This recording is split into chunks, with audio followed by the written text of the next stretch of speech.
স্ত্রীকে কখনো মা বাপ সন্তান সন্ততির সামনে কোনো ভুল ত্রুটি হলে শাসন করবেন না।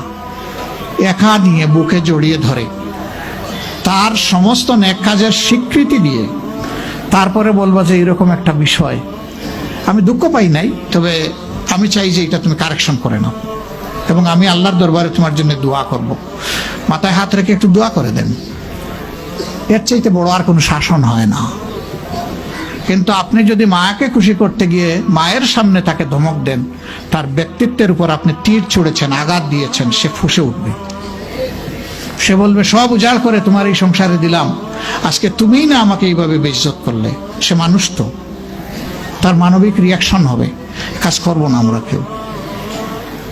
আমাদের জীবনের অংশ, আমাদের হাড়ের অংশ, আমাদের কলিজার অংশকে আমরা সেইভাবে সম্মান দিব ইনশাআল্লাহ।